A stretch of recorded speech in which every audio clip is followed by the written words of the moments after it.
रात के सन्नाटे में जब दुनिया सो जाती है, तब कुछ रास्ते जाग उठते हैं।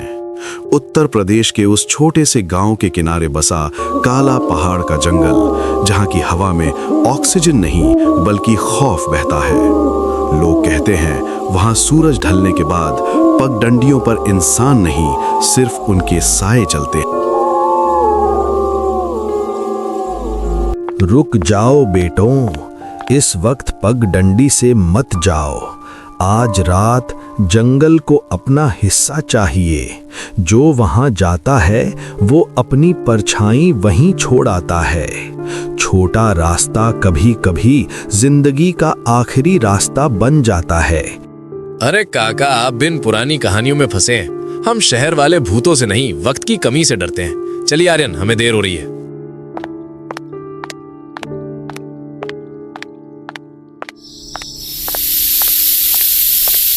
भाई, काका की आंखों में डर था। क्या हम सच में उस रास्ते से जाएं? हवा भी कुछ अजीब लग रही है।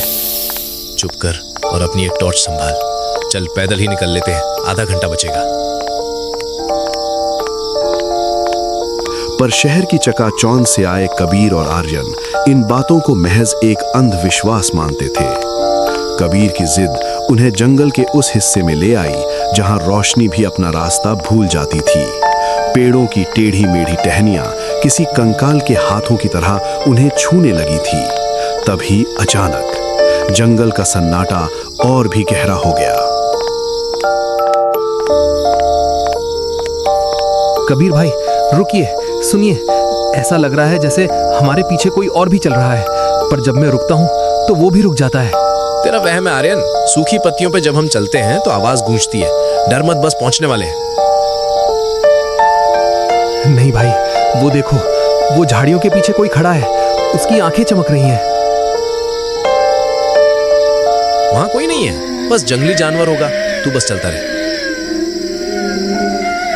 कबीर को अंदाजा भी नहीं था कि जिसे वो वहम कह रहा है वो दरअसल मौत की आहट थी जो उनके कदमों के साथ ताल मिला रही थी। अचानक कबीर की टॉर्च की रोशनी एक पुराने और सूखे पीपल के पेड़ पर पड़ी, लेकिन रोशनी पड़ते ही जो दिखा उसने उनके खून को बर्फ जैसा ठंडा कर दिया। आर्यन, अपनी टॉर्च नीचे करो, जरा नीचे देखो। भाई, मेरी परछाई गायब है। टॉर्च जल रही है, रोशनी मुझ पर है, पर जमीन पर मेरा साया नहीं है। मेरी ही नहीं आर्यन, तेरी भी गायब है। हम बिना परछाई के खड़े हैं। ये कैसे मुमकिन है? बिना साए का इंसान एक खाली बर्तन की तरह होता है जिसे कोई भी बुरी रूह अपना घर बना सकती है। उस श्रापित जंगल के पुराने पेड़ ने उनके साए चुरा लिए थे और अब उनके जिस्म महज एक खाली खोल बनकर रह गए थे। तभी उस पेड़ से एक ऐसी आवाज आई जिसे सुनकर जिंदा इंसान की रूह कांप जाए। उनकी अपने साए अब उस पेड़ की जड़ों से लिपटे हुए तड़प रहे थे। इंसान आते हैं, परछाइयां रह जाती हैं। तुमने हमारी शांति भंग की है, अब तुम हमारे हो।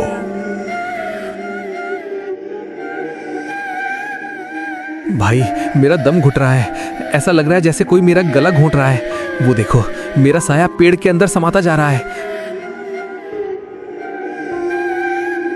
आर्यन, घबरा मत। अपनी कमीज उतार और उसमें आग लगा। साए रोशनी से पैदा होते हैं और आग की पवित्रता से वापस आते हैं। जल्दी कर, वरना हम कभी बाहर नहीं निकल पाएंगे। भाई, वो साया पेड़ से निकलकर मेरी तरफ आ रहा है। उसके हाथ नहीं है, पर वो मुझे खींच रहा है।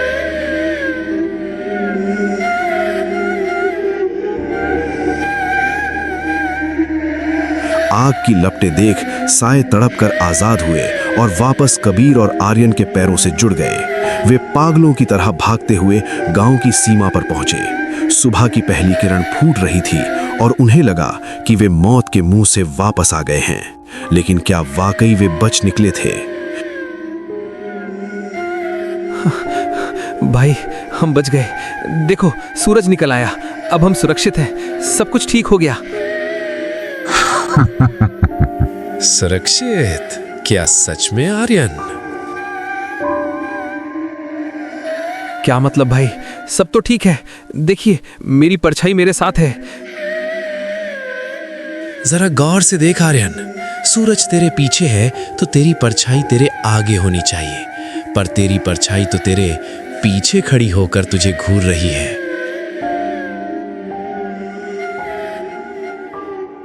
भाई ये मेरी परछाई नहीं है, ये तो उसी पेड़ का साया है।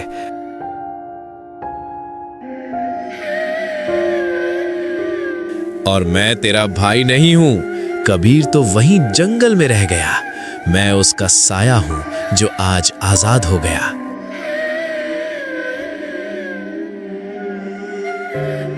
कभी कभी जंगल साए लौटाता तो है, पर उनकी जगह कुछ और भेज देता है। आर्यन ने जब नीचे देखा तो उसके पैरों तले जमीन खिसक गई। उसकी परछाई उसके साथ जुड़ी नहीं थी, बल्कि अलग खड़ी होकर उसे घूर रही थी। याद रखिए, कभी कभी हम अंधेरे से तो बच जाते हैं, पर अपनी ही परछाई से हार जाते हैं। क्या आप जानते हैं कि अभी इस वक्त आपका साया आपके साथ क्या कर रहा है?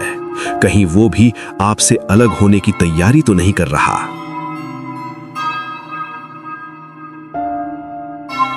जो एक बार यहाँ आ गया वो कभी वापस नहीं गया।